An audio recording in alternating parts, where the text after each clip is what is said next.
Hello दोस्तों। कैसे हैं आप लोग? मैं उम्मीद करता हूँ आप सभी लोग बहुत अच्छे होंगे। हमारा आज का टॉपिक है कलिंगा वॉर। कलिंगा वॉर को भारत के इतिहास में एक बहुत ही इम्पोर्टेंट प्लेस मिली है क्योंकि ये इतिहास का सबसे डेडलीस्ट वॉर माना जाता है।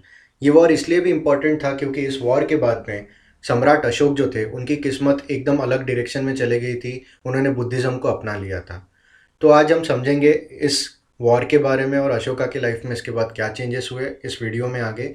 बट इससे पहले अगर आपने मेरे चैनल को सब्सक्राइब नहीं किया है तो जल्दी से इसे सब्सक्राइब कर दीजिए। तो आइए समझते हैं सबसे पहले मौर्यन एम्पायर था कैसा, दिखता कैसा था। पिक्चर नंबर 1 में आप देख सकते हैं मगध। मगध से ही शुरुआत हुई थी मौर्यन एम्पायर की। मगध मतलब आज का जो बिहार का कुछ हिस्सा आप बोल सकते हैं। यहाँ का पाटलिपुत्र जो प्रेजेंट डे पटना है, ये इनकी राजधानी हुआ करती थी। पिक्चर नंबर 2 में आप देख सकते हैं नंद डायनेस्टी। इसी को चंद्रगुप्त मौर्य और उनके जो गुरु थे चाणक्य, इन दोनों ने मिलकर इनको हराया था और यहाँ से चंद्रगुप्त मौर्य ने मौर्यन एम्पायर की शुरुआत की थी। पिक्चर नंबर 4 में आप देख सकते हैं कि कैसे इन्होंने अपना एम्पायर को वेस्ट में एक्सपैंड किया था। इनका एम्पायर लगभग लगभग अफगानिस्तान तक को टच करता था। पिक्चर नंबर 5 में आप देख सकते हैं कि चंद्रगुप्त के जो बेटे थे बिंदुसार, उन्होंने कैसे इनके एम्पायर को एक्सपैंड किया, कैसे मेंटेन किया। और सिक्स्थ पिक्चर में आप देख सकते हैं कि अशोका के रूल के अंदर मौर्यन एम्पायर कैसा दिखता था। पिक्चर नंबर 5 में मैंने एक रेड मार्क किया है जहाँ पर मैंने कलिंगा लिखा है। यही वो जगह थी जिसके लिए ये वॉर हुआ था, कलिंगा वॉर, जिसके बारे में हम आगे समझेंगे।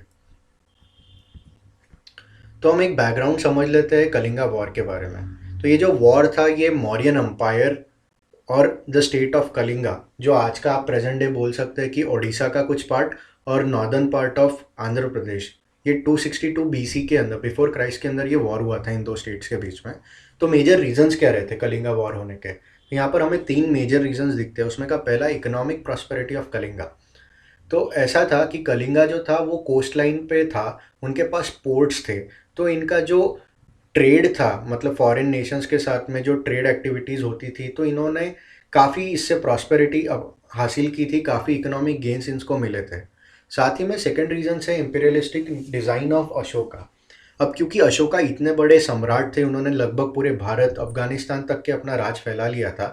तो इस समय में उनका अपने कैपिटल के एकदम पास में एक इंडिपेंडेंट स्टेट का होना, कलिंगा का होना, ये उनको अच्छा नहीं लग रहा था। उनको लगा था कि इतना बड़ा मैंने अगर कमा लिया है और ये छोटा सा राष्ट्र अगर मैं ना कर पाऊँ हासिल तो क्या मतलब है। साथ ही में इन्होंने ये भी सुना था कि इनके जो दादा थे चंद्रगुप्त और इनके जो पिता थे बिंदुसार, इन्होंने भी कलिंगा को एक्वायर करने का कोशिश किया था, बट उनको वो सक्सेसफुल नहीं रह पाए थे। तीसरा रीज़न ये था कि कमर्शियल रीजंस। कलिंगा एक बहुत ही स्ट्रेटेजिकली इंपॉर्टेंट लोकेशन पे था। यहाँ पर काफ़ी सारे ट्रेड रूट्स थे, मतलब किसी को भी अगर डेक्कन में जाना होता था तो कलिंगा के थ्रू होकर ही जाना होता था। तो इससे यहाँ पर ट्रेड एक्टिविटीज़ वगैरह काफ़ी बढ़ चुके थे। इस वजह से यहाँ पर काफ़ी प्रॉस्पेरिटी आ गई थी। तो ये तीन मेजर रीजंस थे कलिंगा को वॉर करने के लिए। साथ ही में अब ये डेडलीस्ट बैटल इसे क्यों कहा जाता है, क्योंकि इसमें लगभग लगभग 3 लाख जाने गई थी दोनों साइड्स की मिलाकर। ये इतना डेडली वॉर था कि अशोका ने इसके बाद में सोचा कि मैं कभी भी वॉर नहीं करूंगा और उन्होंने बुद्धिज्म को अपना लिया था। तो अब समझते हैं बैटल के बारे में। तो कलिंगा का जो वॉर था वो अशोका के रूल के 8वें साल में शुरू हुआ था। जैसे कि हम कहते हैं कि किसी भी वॉर को शुरू करने से पहले एक आखिरी मौका देते हैं हम दुश्मन को, उसी तरीके से अशोका ने भी जो कलिंगा के राजा थे उनको एक लेटर भेजा, एक पत्र भेजा। उसमें लिख रखा था कि आप प्लीज़ कलिंगा को सबमिट कर दीजिए हमें, मौर्यन एम्पायर को, और हम ये झगड़ा नहीं करेंगे, हम ये वॉर नहीं करेंगे। तो ये अपील थी जो अशोका की, वहाँ के राजा ने रिफ्यूज़ कर दी। इसकी वजह से जो बैटल था वो शुरू हो गया था। इससे पहले मैंने जैसे आपको बताया कि इनके जो ग्रैंडफादर थे अशोका के, चंद्रगुप्त मौर्य, और इनके पिता ने भी कोशिश की थी इसे हासिल करने की, बट क्योंकि वो फेल रहे थे तो ये इनके लिए एक बहुत ही रिस्पेक्ट का भी इशू बन गया था कलिंगा को जीतना। तो इन्होंने अपने कंधों पर इसकी जिम्मेदारी ली अशोका ने कि मैं इसे तो जीत के ही रहूँगा। तो जो इनका अटैक था कलिंगा के ऊपर वो 261 बीसी में शुरू हुआ था और इनको एक बहुत ही ज़्यादा टफ फाइट मिली थी कलिंगा के लोगों के तरफ से। ये एक्सपेक्ट नहीं कर रहे थे कि इतना अच्छा करेंगे, क्योंकि कल अशोका के पास एक बहुत ही बड़ी आर्मी थी। इसमें बहुत ही प्रोफेशनली ट्रेंड सोल्जर्स, हाथी घोड़े, काफ़ी सारा था। लेकिन साथ ही में कलिंगा ने एक बहुत टफ फाइट दी इनको। एक मोमेंट तो ऐसा भी आया था कि ऐसा लग रहा था कि शायद कलिंगा जीत जाएगा इस वॉर में, बट करते जैसे अशोका ने ये वॉर जीत लिया। बट अशोका, ये जो वॉर था, ये देखने के बाद इतने हक्के बक्के रह गए, इतना जान माल का नुकसान देखकर वो एकदम एकदम शॉक हो गए थे कि उनको लगा कि इतना सब कुछ मैं हासिल कर रहा हूँ, लेकिन किस कीमत पर, क्या मैं इतनी बड़ी कीमत पे करने के लिए तैयार हूँ।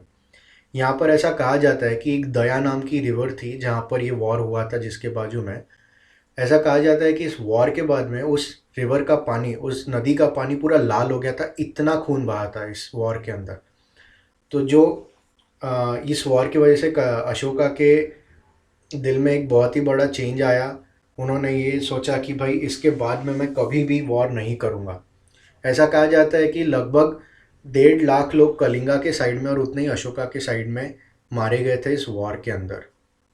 तो अब समझते हैं कि इसके जो वॉर के जो कॉन्सिक्वेंसेस हुए थे या उसके बाद में क्या क्या चेंजेस आए थे। तो जैसे मैंने आपको बताया कि कलिंगा की वजह से अशोका के दिल में एक बहुत ही बड़ा चेंज हो गया था और इन्होंने बुद्धिज़्म को अपना लिया इसके बाद में। और इन्होंने अपना जो पूरी जो बची हुई ज़िंदगी थी, उन्होंने कहा कि मैं अहिंसा मतलब नॉन वायलेंस, और मैं जो अपना एम्पायर है वो धर्म के आधार पर अब मैं एक्सपैंड करूँगा। साथ ही में कलिंगा वॉर के रिस्पॉन्स में और इसके बाद में अशोका ने बुद्धिज़्म के वजह से काफ़ी टीचिंग्स वगैरह दिए थे। तो ये सब रिकॉर्डेड है एडिक्ट्स ऑफ अशोका के। मतलब ये होते हैं कि बड़े बड़े पत्थरों के ऊपर इन्होंने टीचिंग्स कर रखे थे अशोका ने, जो देश भर में फैले हैं। तो इन्हें एडिक्ट्स ऑफ अशोका कहा जाता है। 14 एडिक्ट्स है, और इसका जो 13th एडिक्ट है उसके अंदर अशोका ने कलिंगा वॉर के बारे में लिखा है। एक्चुअली एक ओपन लेटर कह सकते हैं, जिसके अंदर अशोका ने माफ़ी मांगी है कलिंगा वॉर की वजह से, कलिंगा वॉर के लिए। तो ये ओडिशा में आपको पाया जाएगा।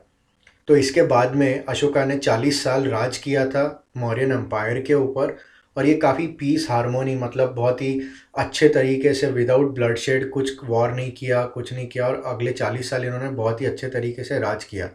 ये सब कॉन्सिक्वेंसेस थे, कैसे ये कलिंगा वॉर ने अफेक्ट किया अशोका को, कैसे उन्होंने बुद्धिज़्म को अपनाया और उस वजह से भारत की हिस्ट्री कैसे चेंज हुई।